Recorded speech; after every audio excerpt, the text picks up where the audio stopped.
Chapter 10. Madame Giry visits the Persian. For weeks, all Paris talked about that night at the opera. Everybody asked questions, but nobody knew the answers. Where was Christine Daae? Where was the Vicomte de Chagny?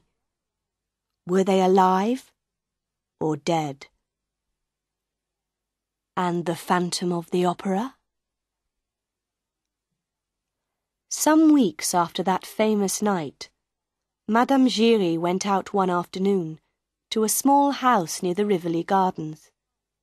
She went in and up the stairs to some rooms at the top of the house. The Persian opened the door. Madame Giry looked at him. "My friend, you know the answers. Please tell me, are they alive or dead?" "Come in," the Persian said quietly. They sat down on some chairs by the window and looked out across the Rivoli Gardens. "Yes," the Persian said slowly. "The Phantom is dead now. He did not want to live any longer.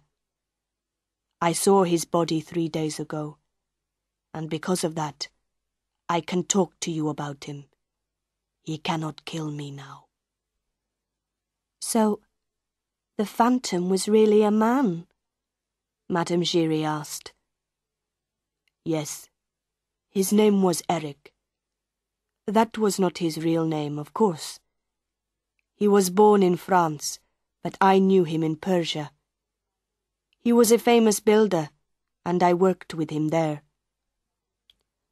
For a time, I was his friend, but not for long.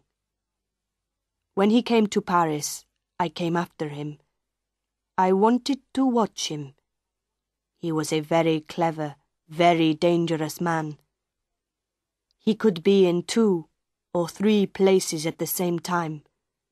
He could be in one place, and his voice could come from another place.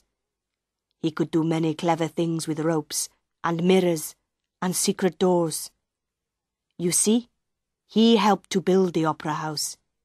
He built secret passages underground, and his secret house on the lake. He could not live in the outside world because of his terrible, ugly face. Unhappy Eric. We can feel sorry for him, Madame Giry. He was so clever, and so ugly. People screamed when they saw his face. And so he lived this strange life, half man, half phantom. But he was a man in the end. He wanted a woman's love." He stopped, and Madame Giry asked quietly, "And Christine Daae and Vicomte Raoul, what happened to them?" The Persian smiled. "Ah, yes. What happened to young Raoul and the beautiful Christine? Who knows?"